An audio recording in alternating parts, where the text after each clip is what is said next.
Hello, welcome to the Kitchen Spy. My name is Kate and this is another recipe video, and I hope that it finds you safe and well. And this is a vegetarian recipe. I've tried as hard as I can to make sure that it is vegetarian because I've made a few mistakes in the past, but I think it's completely vegetarian. Let me know if I am wrong. It's gluten-free and it's really easy and it is really tasty as well, and it's using a new ingredient for me, so I'll talk about that when we get to it.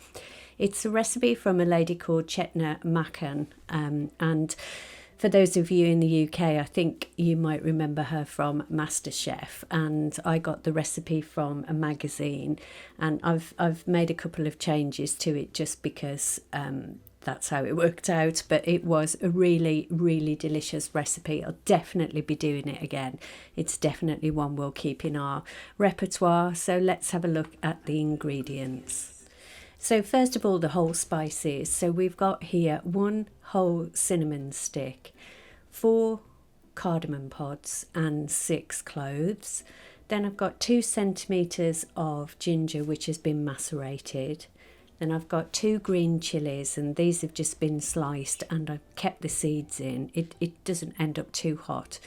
Then I've got 2 lots of butter because this recipe is in 2 parts. It gets finished off with the chilli and coriander and some butter. So I've got 2 lots of 15 grams of butter.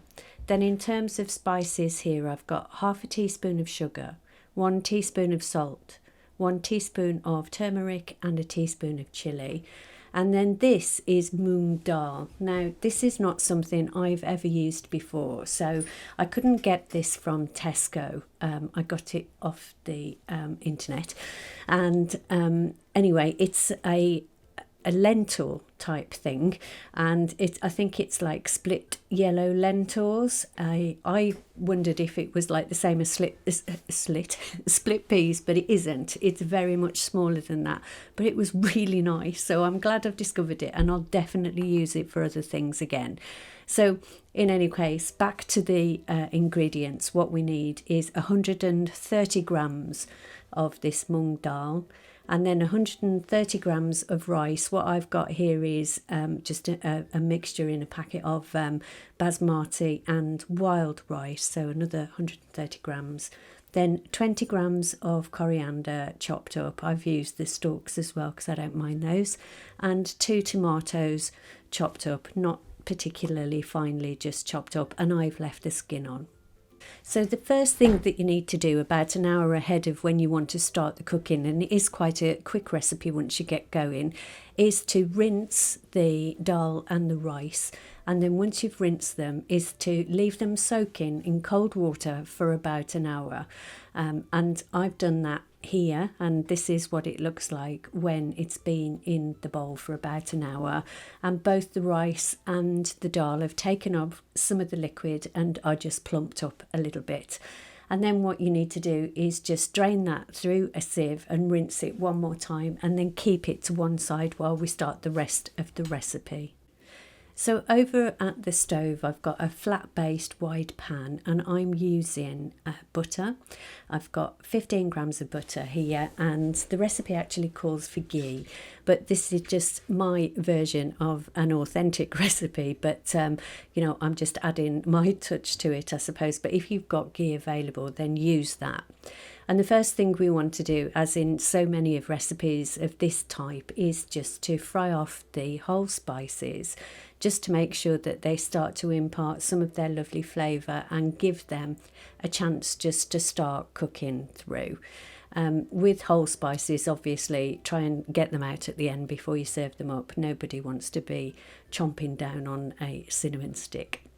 Then once that's been happening for a couple of minutes, then just sprinkle in the powdered spices. So you've got there the salt, the sugar, the chilli and the turmeric, and give that a stir just for a couple of seconds until it's all combined. And you can see there that it's actually going into the butter. Now, most of you know I try really hard to reduce my calories. But on this occasion, actually, even with using the butter, the calories on this are really low. And I think the butter just adds so much flavour that it's worth it's worth using actual butter instead of spray oil or anything. So once we've cooked out the spices for just a few seconds, then we add the tomatoes and mix those all through, making sure that we get as much of the flavour into the tomatoes as we can. This is such a really easy recipe, and I just can't recommend it enough because it was so tasty, like so much more than the sum of its parts. And I know I say that a lot. I'm sure that'll be on my gravestone. She was so much more than the sum of her parts. Anyway, enough of that. So once we've stirred the tomatoes and the spices together, then we just need to add in the dal and the rice again and mix that through.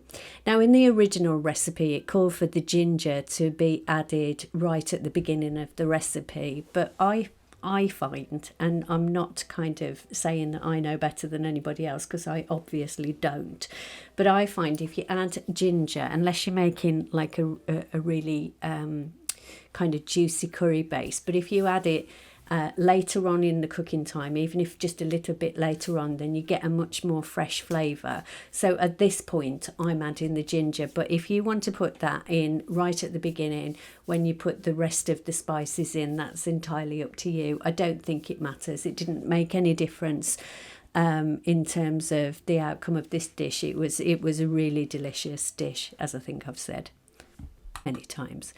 Anyway, once we've mixed the ginger through, we just need to put in some water, and what we need is 650 mils of boiling hot water. So I just boiled it in the kettle and then just measured it in that jug, and I've just mixed it through. And then I just mix it through again, just making sure that you get in anything that's stuck to the bottom of the pan, because as we know, that's where a lot of the flavour lies. So we just need to bring this to the boil, make sure it's all mixed together, bring it to the boil, and then just pop the lid on. And we just need to cook that for about 15 minutes. Just keep checking until the rice and the dal are lovely and soft and squishy. As you can see here, that's bubbling away nicely. So I'm just popping the lid on and I'm going to cook that out for about 15 minutes. And here we are after 15 minutes. I always feel like a Blue Peter presenter when we do that. If you're not in the UK, you probably won't know what that is. But anyway, so as you can see, there's still some liquid in the pan, and we want to absorb that right into the rice and the dal. So I'm just going to pop that onto another ring while I go on to the second part of the recipe using the chilli and the coriander. So in a smaller pan, I have just got the other 15 grams of butter that we saw earlier, and you can see there I've got the rice and the dal cooking on another ring there. So I'm just melting this down, and again, like the first lot, this was supposed to be ghee, but I didn't have it. So I'm just melting the butter. I'm just making sure it doesn't burn, because butter does burn at high temperatures. But once the butter is bubbling away, as you can see there quite nicely, I'm just going to go in with chilies. So these are chilies I've left the seeds in, and it wasn't too hot. And I do like spicy things, but this wasn't a particularly spicy dish. It was really tasty, but it wasn't hot. It was spicy, but it wasn't hot. So I'm just bubbling the chilies away for a few moments, and then once I've done that, I'm just going to go in with all of the coriander and mix that all the way through the lovely butter and chilli. And this recipe has so many of my favourite flavourings in. It's a perfect recipe for me, really. It's just lovely. As you'll see here, the rice and the dal are now fully cooked, and there's no liquid in the bottom of the pan, so that's good to go. So all we need to do in terms of serving is just put on the chilli and coriander mix. So I'm just tossing this all over the top, and I think if I was doing this for a dinner party, I'd just take it to the table like this, but obviously I'm just going to dish it up because it's just for us. But I think it looked and smelt lovely, and the flavours were just really, really nice. So we'll definitely be having this again. And then we'd got leftovers, and we turned the leftovers into a stir fry the next day. So instead of having any rice or noodles with the stir fry, we just used the leftover of this, and calorie wise, it's fine. So there you go, there's the finished recipe. And I've just served it here with a salsa of, as you can see there, coriander, tomato, cucumber, red onion, and some chilli as well. And I've just mixed that all through with lime juice, just to add a bit of freshness to the dish. And that it was absolutely delicious. So the portion of the khichdi, and apologise to anyone if they know I'm saying that wrong, perhaps you could tell me, but I did look at the phonetic way of pronouncing it, so I hope it's right. Anyway, the calories of that is 289 calories for the khichdi itself, and then served with the side salad there is 348 calories, and that was a really filling meal and very tasty, and my husband loved it too, so we'll definitely be having this again. Anyway, if you have a go at this recipe and you want to let me know how you get on, I'd be really happy to hear from you. If you did like this video, please give it a thumbs up, and if you're not yet a subscriber and you feel like you might want to join us here on the Kitchen Spy for meals of the week, food hauls and recipes, then it would be great if you could press the subscribe button and also the notification button, because a few people have said to me that they hadn't had notifications of some of the videos that I'd launched recently. So I think if you press the notification bell, then as I put them out, you get to hear about that. Anyway, I hope you enjoyed it, and it's great to see you here again, and I look forward to seeing you on the next one, which will be a Meals of the Week on Monday. Take good care of yourself. Thanks for watching. Bye bye.